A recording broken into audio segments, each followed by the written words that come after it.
여러분 인사하겠습니다. 사랑하고 축복합니다. 사랑하고 축복합니다.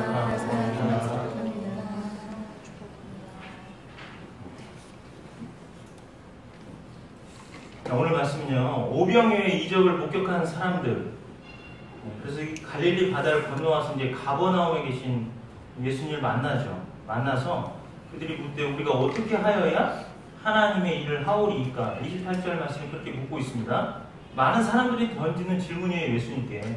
오병이어를 경험한 사람들이 자기의 필요를 채우기 위해서 다시 예수님을 찾는 사람들, 그런 사람들 지금은 꽤 놀라운 질문을 했습니다. 오늘 이 상황에서는 내가 진실로 너에게 이르노니 너희가 나를 찾는 것은 표적을 본 까닭이 아니요 떡을 먹고 배부른 까닭이로다. 썩을 양식을 위하여 일하지 말고 영생하도록 있는 양식을 위하여 하라. 이 양식은 인자가 너희에게 주리니 인자는 아버지 하나님께서 인치신 자니라. 예수님께서 하신 말씀에 있어서 아마 깊은 인상도 받았고 자극을 받았을 거예요. 그러나 하늘에 이르는 길에 대해서는 여전히 이제 어둠이 있다는 것이죠. 이게 무슨 말인가 못 알아듣는 거예요. 그래서 우리가 어떻게 하여야 하나님의 일을 하오리까? 무엇인가가 필요하다고 느끼지만 그게 뭔지를 잘 모르고 있다는 것이죠. 그래서 그들이 어떤 일인가를 행해야만 한다고 생각했을 것입니다. 그러나 그것이 무슨 일인지 알지 못했다는 것이죠. 많은 사람들이 가지는 이런 질문에 대해서 예수님께서 29절 말씀에서 답을 해주십니다. 하나님께서 보내신 일을 믿는 것이 하나님의 일이니라. 그러니까 무리들이 예수님께서 말씀하신 뜻을 이해하지 못했어요. 어떤 생각하냐? 오히려 육신적으로 생각을 합니다. 육신적으로. 인간적으로 생각을 하고 대답을 해요. 육신적인 생각은 언제나 그렇지만 자기들은 그 하나님이 주신 선물을 얻기 위해서 무엇인가 해야 된다라고 그렇게 생각을 합니다. 그러한 대답은 인간의 본성적인 마음에서 비롯된 거예요. 육신의 마음이 하나님을 위해서 의식적으로 어떤 일을 행할 때 그 마음이 의기양양해지죠. 이게 사람의 본성적인 마음이라는 겁니다. 왜냐? 인간은 자기 행위로 인해서 자신이 보상받을 자격이 있다고 생각하기 때문에 그래요. 내가 한 일 때문에 뭔가를 주장할 수 있는, 뭔가를 내세울 수 있는 그런 부분이 있다 하는 것입니다. 그래서 자신이 행한 행위로 구원을 획득했으므로 자기가 구원을 받아 마땅하다라고 생각하는 것이죠.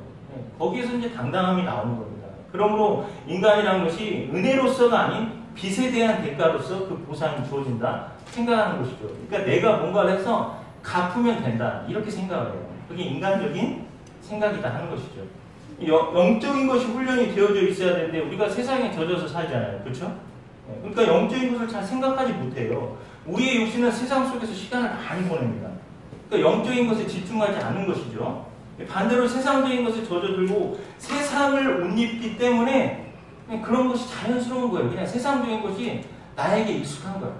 여러분 스스로 돌아보십시오. 내가 얼마나 영적인 것을 생각하는 것인지 아니면 육적인 것을 생각하면서 살고 있는 것인지. 구조가 그래요. 그냥 우리가 세상에 속해서 살고 있기 때문에. 그러나 그것보다 더 중요한 것은 우리가 영적인 존재이기 때문에 영의 일을 생각해야 된다 하는 것이 성경의 가르치는 것입니다. 그러니까 세상의 옷을 입고 사는 것이 자연스러우니까 경험되어지고 인식되어지는 게 뭐예요? 세상은 해낸 만큼 인정받는다. 그러니까 세상적으로는 그렇게 인정받고 그런 식으로 해서 자기가 높여져 있기 때문에 그렇게 살아가는 것에 더 생각이 치우쳐 있고 집중되어 있다 하는 것이죠. 그러다 보니까 교회에서도 통한다고 생각을 합니다. 과거에도 어떤 분들 얘기 보면은 세상도 이렇게 안 하는데 교회가 이렇게 하냐. 여러분 어떻게 생각하세요? 틀린 얘기. 교회는 뭐라고 했어요? 신본주의라고 했습니다. 하나님이 통치하시는 거고 세상 나라마저도 하나님이 통치하시는데 세상 것을 교회로 자꾸 들여오려고 하는 세상주의 젖어들어 살기 때문에 구분을 못하는 거예요. 그래서 교회도 왜 세상같이 안 하냐 이런 얘기를 합니다. 그럼 하나님이 다스리시는 것대로 우리는 하나님의 말씀으로 겸비되어지고 훈련되어져서 세상의 나라가 빛과 소금이 돼야 되는데 세상도 그렇게 안 하는데 교회가 이렇게 하냐? 완전히 틀린 얘기다 하는 것이죠. 완전히. 우리는 하나님의 통치를 받는 사람들입니다. 교회는 하나님의 통치 안에서 움직여져야 되는 거예요. 영적인 것으로 겸비하고 나아가서 영적인 영향력을 끼치는 게 그리스도인이 해야 될 일이다 하는 것이죠. 그러니까 세상의 옷을 입고 있기 때문에 그냥 그것도 통한다고 생각하는 거예요. 그런 면에서 맞아요. 사람들에게는 통합니다. 그러나 하나님에게는 통하지 않는다는 것이죠. 로마서 8장 찾아보겠습니다. 로마서 8장.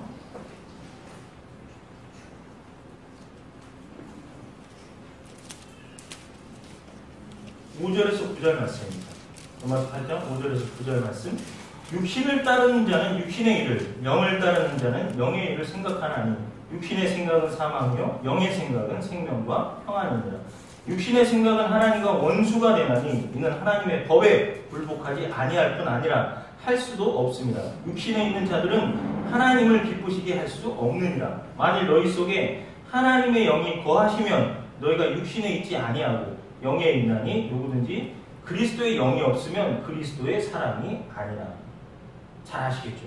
성경에 의하면 육신의 일에 치우치고 육신적인 일에 더 열심을 내고 있다면 육신을 따르는 자, 곧 세상적인 사람이다라는 얘기를 하고 있습니다. 그것의 결국이 뭐예요? 사망이다라고 이야기를 하고 있습니다. 왜? 하나님과의 관계가 자꾸 단절되니까 우리 안에 있는 영이 어때요? 생명이 되시는 하나님의 말씀이 궁극되어지지 않으니까 죽는 거란 말이죠. 당연한 영적인 법칙인데도 생각하지 못합니다. 뭐 때문에요? 세상에 젖어 사니까. 세상을 옷 입고 살기 때문에. 성경은 뭐라고 해요? 그리스도로 옷 입으라 라고 그렇게 말씀하고 계시잖아요. 반대로 영을 따르는 자는 영적인 일만 생각하고 행한다 하는 것입니다. 그것의 결국은 생명, 그리고 우리가 늘 원하는 평안. 일주일 내내 살면서 여러분 평안하고 싶잖아요. 그렇죠? 이거 생각하다 근심, 저거 생각하다 걱정, 이런 것들이 많잖아요. 사실. 그러나 하나님을 바라보고 하나님의 일을 생각하고 나를 통해서 이루실 하나님의 그 나라를 생각한다면 하나님의 것이 나를 주장하고 지배하기 때문에 평안이 있다는 것이죠. 생명은 당연히 연속되어져 있는 것이죠. 근데 오히려 우리는 그 안에서 생각하는 것들이 근심, 걱정이라 평안을 원한단 말이죠. 그 평안을 얻으려면 주님과 함께하는 것밖에 없다라고 성경은 우리 가르치고 있습니다. 그러니까 우리가 신자로서 해야 할 일이 무엇입니까? 하나님의 보내신 자를 믿는 것, 그것입니다. 그러면 하나님의 보내신 자가 무엇을 했기 때문에 믿어야 합니까? 우리를 구원하는 일, 그 일을 하셨잖아요. 그렇다면 무엇이 구원의 방식입니까? 본문의 진술 속에서 예수님은 그 방식을 보여주시는데 하나님의 보내신 자를 믿는 것이 하나님의 일이니라. 그것은 우리가 하나님을 위해서 무엇인가를 할 수 있다, 그 말이 아니라 하나님께서 우리를 위해서 이미 하신 일이 있다는 것, 그것을 믿으라고 말씀하시는 겁니다. 우리에게 요구되는 것은 단지 그것, 주님께서 하신 그 일, 그것을 믿으라, 그런 얘기를 하고 있습니다. 그런데 자꾸 사람은 그것을 행위적으로 해석을 한다는 것이죠. 사람들은 하나님이 주신 선물을 얻기 위해서 무엇인가를 하고 싶다. 내가 어떻게 해야 하냐? 자꾸 물어요. 4장에 나온 우물가 사마리아 여인은 뭐예요? 신적인 은혜가 그녀 속에서 주님의 일을 완성하실 때까지 그녀는 하나님의 선물을 알지 못했습니다. 또 마가복음 10장의 부자 청년 생각해 보십시오. 뭐라고 합니까? 예수님께 나와서 선한 선생님이여 내가 무엇을 하여야 영생을 얻으리까? 또 누가복음 10장에 율법교사도 뭐라고 했죠? 부자 청년하고 똑같이 얘기합니다. 선한 선생님이여 내가 무엇을 하여야 영생을 얻으리까? 똑같이 질문합니다. 또 사도행전을 보면 오순절에 놀란 유대인들도 마찬가지예요. 형제들아 우리가 어찌할꼬? 우리가 뭘 어떻게 해야만 할꼬? 이렇게 생각한다는 것이죠. 또 사도행전 16장 빌립보 간수도 똑같은 얘기를 합니다. 그들을 데리고 나가 이르되 선생들이여 내가 어떻게 하여야 구원을 받으리까 하거든. 네. 그리고 이제 누가복음 15장에 보면 이제 방탕한 아들 나갔다 들어오잖아요. 탕자의 비유. 거기서도 이 탕자도 똑같은 얘기를 합니다. 지금부터는 아버지의 아들이라 일컬음을 감당하지 못하겠나이다. 나를 품꾼의 하나로 보소서 하리라 하고. 이게 무슨 얘기예요? 어떤 일을 행하고 난 후에 값을 지불하는 행위로서 해결을 하려고 한다는 것이죠. 집 나간 자식이 집에 들어오면 부모님이 뭐 하라고 합니까? 온 것으로 반기잖아요. 그렇죠? 근데 해석을 잘못한다 이겁니다. 우리가 하나님께 나아가는 방법도 어떤 일을 통해서 내가 값을 지불하는 것으로 내가 이만큼 했으니까 난 그럼 하나님의 자녀로서 할 일 다 했다. 이렇게 생각한다는 것이죠. 그럼 내가 한 일 때문에 그것을 보상으로 여기는 것이지 은혜로 생각하지 않는다는 그 얘기를 하고 있는 것입니다. 하나님께서 죄인에게 요구하신 유일한 것은 이것이 하나님의 일이다라는 말씀, 이것이 곧 하나님께서 요구하시는 일이다 하는 것입니다. 그걸 말씀하시는 거예요. 이것은 법적인 일도 아니고 또한 성전의 제단에 제물을 드리는 어떤 그러한 일도 아닙니다. 그냥 예수 그리스도를 믿는 일, 예수 그리스도를 믿는 일, 예수 그리스도는 하나님에 의해서 지정된 구원의 방법입니다. 단지 그거 하나밖에 없다는 것이죠. 로마서 10장 9절 10절 말씀에 이렇게 기록하고 있습니다. 내가 만일 내 입으로 예수를 주로 시인하며 또 하나님께서 그를 죽은 자 가운데서 살리신 것을 내 마음에 믿으면 구원을 받으리라. 사람이 마음으로 믿어 의에 이르고 입으로 시인하여 구원에 이르느니라. 별거 얘기 안 하고 있잖아요. 여기서 예수를 주로 시인하면 되는 것이고 예수 그리스도를 마음에 믿으면 되는데 여러분들도 아마 분명히 주변에 친구분이나 누군가가 내가 어떻게 해야겠냐 자꾸 그렇게 물어볼 겁니다. 그래서 성경적인 얘기를 해줘도 사실 그것을 잘 받아들이지 못해요. 받아들이지를 않는다니까. 이거는 시작에 있어서는 누구도 처음부터 확실한 믿음을 가지고 말하는 게 아닙니다. 이미 하나님 그 구원의 역사를 이미 시작하셨지만 내가 그것을 인식할 때는 자꾸 하나님의 말씀을 들음으로 인해서 그 말씀이 믿음으로 작용하고 그 후에 자기 입술로 고백을 하게 되는 거예요. 마음으로 믿어 의에 이르고 입으로 시인하여 구원에 이르느니라. 그게 그 의미가 들어있는 것입니다. 근데 자꾸 어때요? 내가 무엇을 해야 될까? 자꾸 이러잖아요.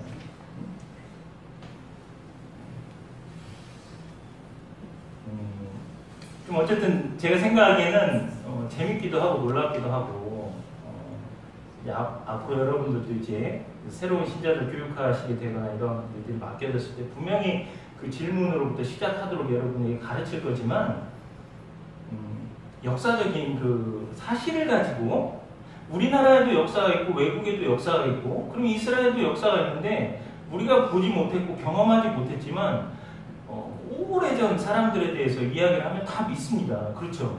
다 믿어요. 어느 나라 사람이든지 과거에 살았던 사람들. 왜? 역사란 사전적으로 실제로 있었던 사건을 기록한 것이기 때문에 그래요. 근데 놀라운 사실은 예수 믿고 그 은혜 안에 이미 있는 사람들은 당연히 아멘하고 그냥 받아들이거든요. 신기한 거는 내가 어떻게 해야 예수님을 믿겠습니까? 하고 지적인 부분에 있어서 단지 지적인 부분에 있어서 동의를 구하는 건데도 그러면 우리나라 역사도 믿고 다른 나라도 역사를 믿기 때문에 그러면 이스라엘의 역사도 믿으셔야 되죠? 근데 거기서부터 벌써 고개를 긍정을 안 합니다. 참 신기해 그게.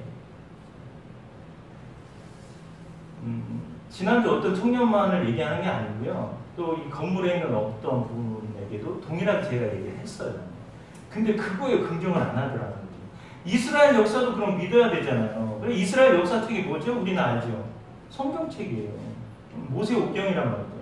그럼 창세기 1장 1절 처음 말씀이 뭐예요?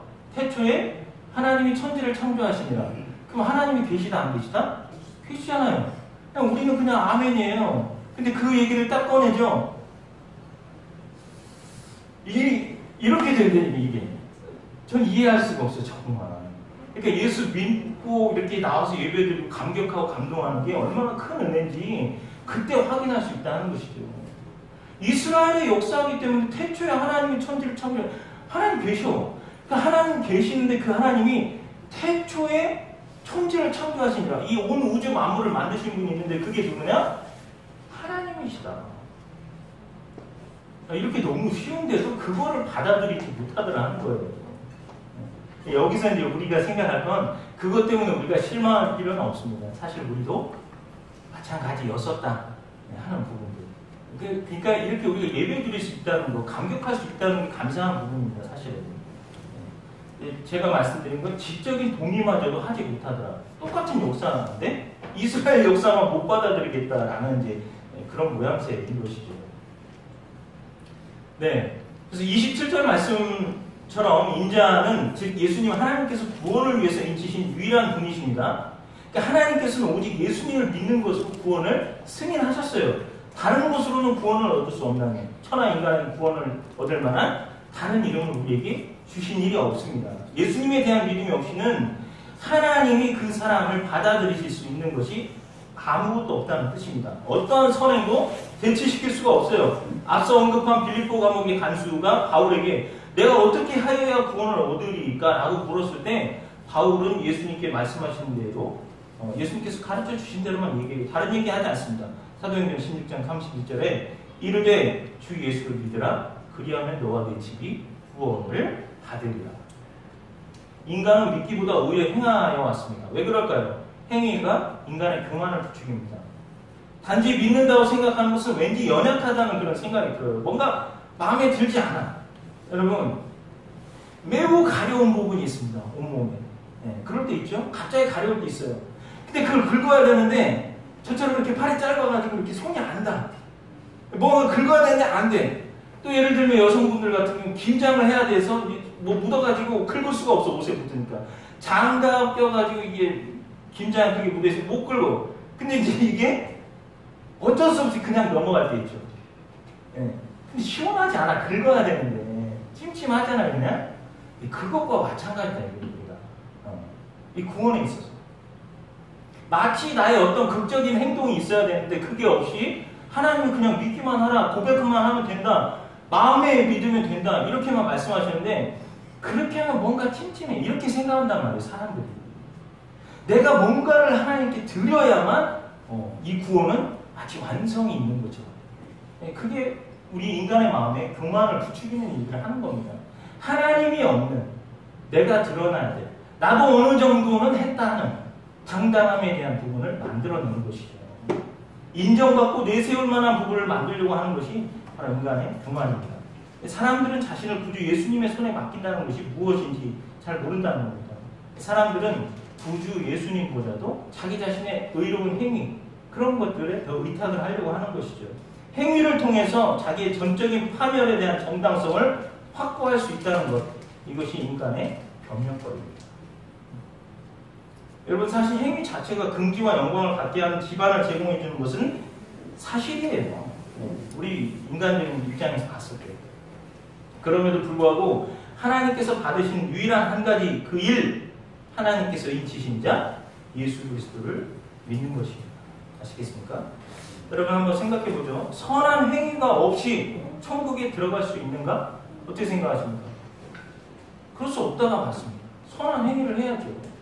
네. 선한 행위를 하지 않고는 천국 가는 게 불가능해요. 그러나 선한 행위나 성품에 관해서 말한다면 당연히 성경적인 다음 질문이 따라옵니다. 그러한 선한 행위, 선한 성품이 얼마나 선할 것인가? 얼마나? 여러분, 성경적인 대답을 한번 해보십시오. 여러분이 알고 있는 성경적인 대답. 배웠던 게 뭐예요? 성경은 조금도 흠이 없어야 된다. 조금도. 완전하고 완벽해야 된다. 여호와 하나님께서 뭐라고 말씀하십니까? 내가 거룩하니 너희도 거룩하라. 베드로서에도 나오잖아요. 내가 거룩하니 너희도 거룩하라 말씀하신 하나님과 같이. 이 완전하시고 완벽하신 하나님의 구약적인 율법적 요구다 하는 것이죠. 조금이라도, 아니 한 가지라도 실수하거나 부족하면 하나님을 만족시킬 수가 없어요. 예. 결론적으로 하나님을 만족시킬 만한 분이 아무도 없다는 것이죠. 여기에. 성품에 있어서도, 행위에 있어서도 우리는 할 수 없습니다. 그러면 그 완전은 어디서 얻을 수 있냐? 오직 하나님께로부터만 얻을 수 있다는 것이죠. 우리로서는 불가능합니다. 그러면 경건하려고 하는 노력을 하면 되겠습니까? 그것도 아니죠. 왜? 그 경건하려고 하는 노력도 행위가 되기 때문에 그렇습니다. 아무것도 하지 말고 다만 믿기만 하라는 것입니다. 마음으로 믿고 입으로 시인하는 것, 그것만 하라는 것이죠. 이미 하나님께서 행하신 일을 믿기만 하라, 주 예수를 믿으라, 이것이 하나님께서 우리에게 바라시는 신학적 요구인 것입니다. 로마서 3장 20절 말씀 보면, 그러므로 율법의 행위로 그의 앞에 의롭다 하심을 얻을 육체가 없나니 율법으로는 죄를 깨달음입니다. 여러분은 여러분 자신의 행위와 또 자신의 의를 버리고 주님의 행위와 주님의 의를 기꺼이 받아들이셔야 됩니다. 여러분의 모든 행위가 흠이 있고 모든 노력이 하나님의 욕구를 충족시키지 못한다라는 것, 그 사실을 아시고 여러분의 모든 의가 죄로 더럽혀져 있다는 사실을 인정하시길 바라요. 그래야 우리가 하나님의 그 그늘 아래 편하게 쉼을 누릴 수가 있습니다. 갈라디아서 2장 찾아보겠습니다. 갈라디아서 2장. 갈라디아서 2장 16절 말씀.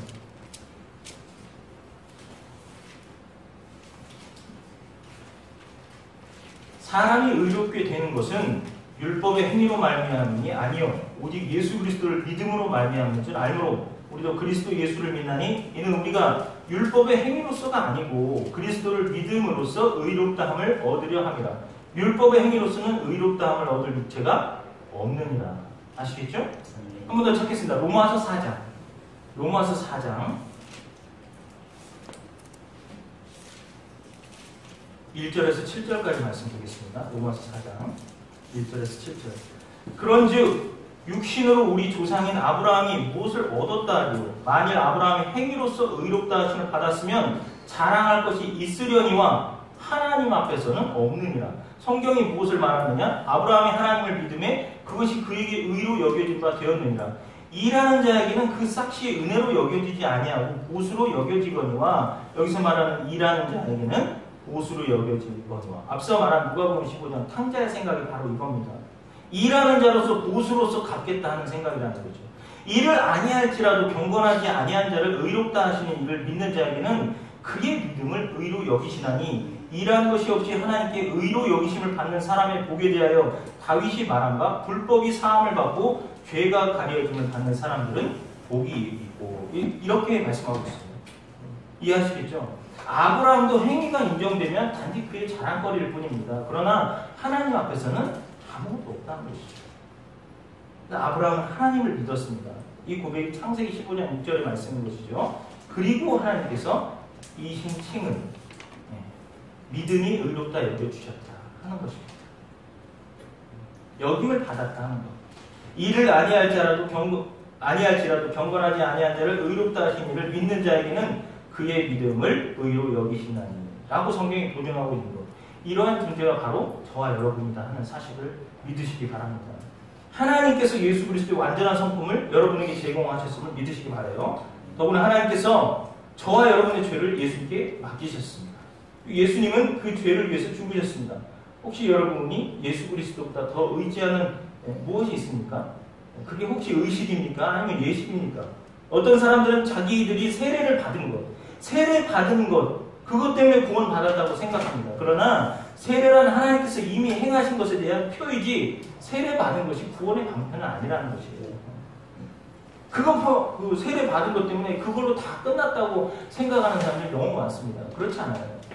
내가 그렇게 구원받은 사람으로 세례를 통해서 사람들에게 이제 공포가 되어졌다면, 공표되어진 부분이 있다면 이제 우리는 그리스도인답게 살아가야 되는 것이죠. 그것은 주님 앞에 갈 때까지 지속적이고 연속적으로 행해져 나아가야 하는 것입니다.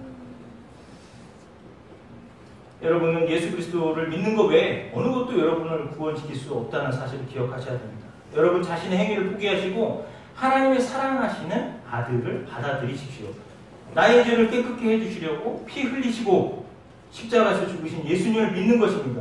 우리의 부활을 위해서 죽으시고 3일 만에 다시 부활하셨다는 사실을 믿는 것입니다.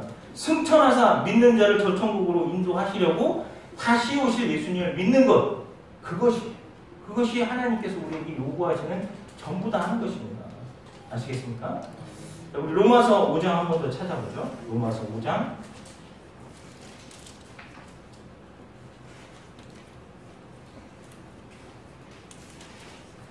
8절에서 11절까지. 우리가 아직 연약할 때 기약대로 그리스도께서 경건하지 않은 자를 위하여 죽으셨도다. 의인을 위하여 죽는 자가 쉽지 않고 선인을 위하여 용감히 죽는 자가 혹 있거니와, 우리가 아직 죄인 되었을 때에 그리스도께서 우리를 위하여 죽으심으로 하나님께서 우리에 대한 자기의 사랑을 확증하셨느니라. 그러면 이제 우리가 그의 피로 말미암아 의롭다 하심을 받았으니 더욱 그로 말미암아 진노하심에서 구원을 받을 것이니, 곧 우리가 원수 되었을 때에 그의 아들의 죽으심으로 말미암아 하나님과 화목하게 되었은즉 화목하게 된 자로서는 더욱 그의 살아나심으로 말미암아 구원을 받을 것이니라. 그뿐 아니라 이제 우리로 화목하게 하신 우리 주 예수 그리스도로 말미암아 하나님 안에서 또한 즐거워하느니라. 아멘. 지금까지 내내 설명드린 거 이 말씀 안에 다 들어있습니다. 우리가 아직 연약할 때에 하나님의 기약대로, 곧 이스라엘 백성의 고통과 부르짖음을 들으시고 아브라함과 이삭과 야곱에게 세운 그의 언약을 기억하셨다라고 했습니다. 그런 기약, 구약은 이스라엘과의 언약으로서 대표성으로 이제 보여주고 있는 거지만, 신학적인 성취, 예수 그리스도 오심으로 인해서 온 인류를 향하신 구원하심이 예수 그리스도 안에 있다 하는 것입니다. 아시겠습니까? 그로 우리는 예수 그리스도를 영접하면 되는 것이에요. 마음으로 믿으면 되는 것이에요. 입으로 시인하면 되는 겁니다. 다른 어떤 행위를 통해서 나아가려고 하지 마십시오. 다 내려놓으시고 오직 예수 그리스도만을 모시십시오. 그거면 충분합니다. 우리가 아직 죄인 되었을 때에 그리스도께서 우리를 위하여 죽으셨다 하는 사실, 그리스도의 피로 말미암아 의롭다함을 받았고 진노하심에서 구원을 받았다는 사실, 그것을 믿으시기 바랍니다. 27절 말씀 보시죠. 오늘 말씀 6장 27절. 썩을 양식을 위하여 일하지 말고 영생하도록 있는 양식을 위하여 하라. 이 양식은 인자가 너희에게 주리니. 여러분, 예수님께서 분명 영생하도록 있는 양식을 위해서 일하라 하셔놓고 그 양식은 주님께서 친히 주시겠다고 말씀하십니다. 이게 무슨 의미일까요? 썩는 양식을 위해 일하지 말고 영생하도록 있는 양식을 위해 일하라 하셔놓고 그 양식은 주님께서 주신다. 이것은 일의 개념과 양식의 개념을 우리가 이해해야 한다는 것이죠. 근데 사실은 이 양식에 대해서 이해를 하시면 일의 개념은 해결이 되어집니다. 영생하도록 있는 양식을 위해서 일하라 말씀하신 뜻을 이해하면 일에 대한 답도 나온다는 것이죠. 주님께서 주시겠다고 하는 것은 주님이 그 양식을 가지고 계시다는 말입니다. 이게 요한복음 4장에서 한번 나오는데 찾아보시죠. 요한복음 4장 34절.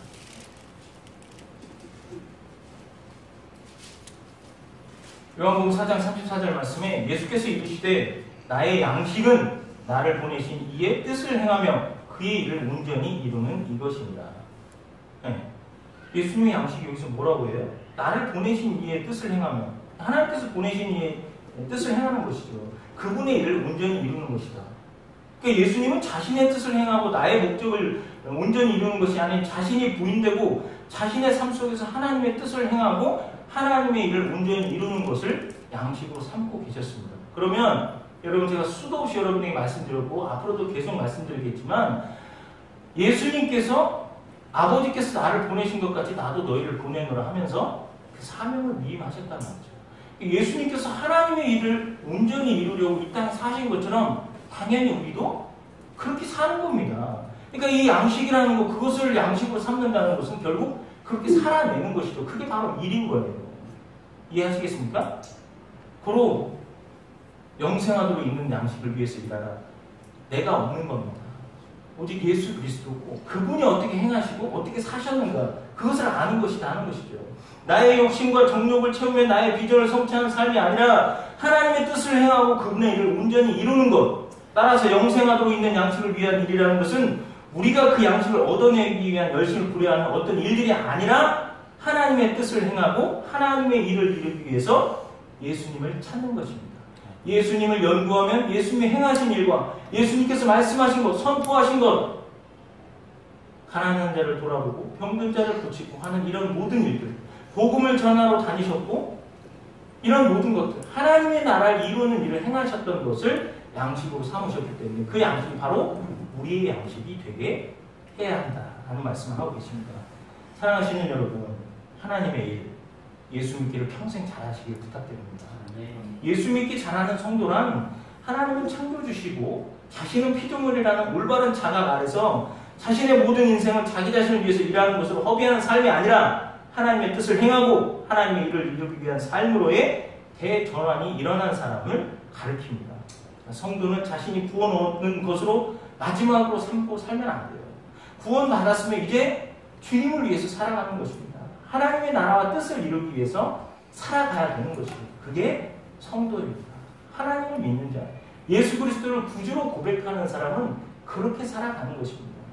성도의 구원 자체가, 그래서 그 구원의 자체가 출발이라는 것, 시작이라는 것 기억하시기 바랍니다. 말씀을 마치겠습니다. 여러분. 주님께서 성도들에게 영생하도록 있는 양식을 위한 일을 하게 하시기 위해 구원을 주셨다. 그것은 구원을 얻은 그 순간부터 하나님의 뜻이 무엇인지 헤아려 알아야 합니다. 여러분, 일주일 사시면서 어떻게 해야 내가 하나님의 일을 하겠습니까? 헤아려 아십시오. 제가 지금 말씀드린 건 행위를 말씀드린 게 아닙니다.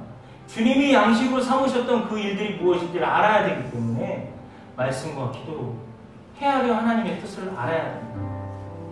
자녀가 자라고 성장하면 아버지의 뜻이 무엇인지 알려고 헤아려 아는 것과 같은 겁니다. 나라는 존재가 어떤 삶을 살아야 하는지를 예수 그리스도 안에서 고민해야 됩니다. 고민하지 않는 삶은 바뀌지 않습니다. 뭘 어떻게 해야 될지 생각하지 않는데 어떻게 해요? 앞서 말씀드렸습니다. 육신적인 것만 생각하는 사람, 육신적으로 살 수밖에 없어요. 그것은 결국은 사망입니다. 영적인 것을 생각하는 생명과 평안입니다. 잊지 마십시오. 하나님이 예수 잘 믿는 예수님이 어떻게 사셨는가 하는 것들을 우리는 헤아려야 되고 고민하면서 사셔야 됩니다. 나 중심의 인생관이 아니라 하나님 중심의 인생관으로 바뀌어 살아가시는 세움교회 공동체가 되시기를 주님의 이름으로 부탁드립니다.